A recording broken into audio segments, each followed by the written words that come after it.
राधे राधे, जय श्री राम। मैं अपने यूट्यूब चैनल पूनम सरिता संगीत में आप सभी का तहे दिल से स्वागत करती हूँ और आप सबके लिए ईश्वर से मंगल कामना करती हूँ। आप सभी लोग स्वस्थ रहिए, मस्त रहिए और अपने जीवन में खूब तरक्की करिए। आज हम लोग बहुत सुंदर नाच गीत लेके आए हैं, आप लोग सुनिए। पसंद आए तो वीडियो को लाइक करिएगा। हमारे चैनल पर नए हैं तो हमारे चैनल को सब्सक्राइब करिए और गाना कैसा लगा कमेंट बॉक्स में ज़रूर बताइएगा। आप लोग अपना आशीर्वाद और प्यार खूब सारा हमारे चैनल के ऊपर बनाए रखिए और आपके प्यार और सपोर्ट की बहुत ज़रूरत है हम लोगों को। अब गाना सुनिए, बताइए आप लोग कैसा लगा।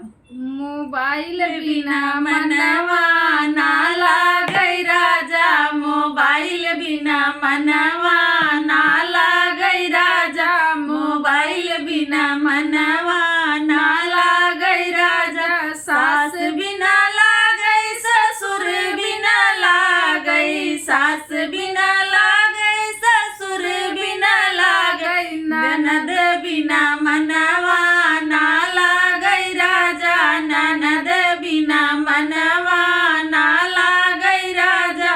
मोबाइल बिना मनवा ना लागै राजा, मोबाइल बिना मनवा ना लागै राजा।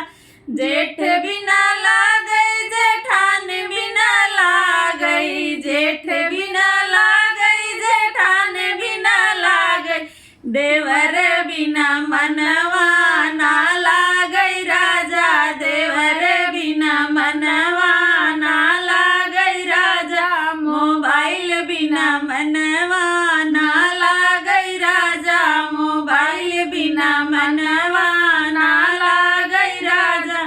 पड़ोसन बिना लागै, सावत बिना लागै, पड़ोसन बिना लागै, सावत बिना लागै।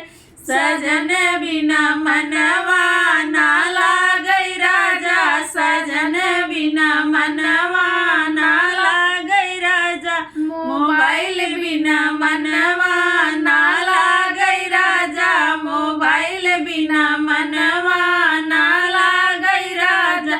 टोला बिना लागै, मोहल्ला बिना लागै, टोला बिना लागै, मोहल्ला बिना लागै। यार बिना मनवा ना लागै राजा हो, यार बिना मनवा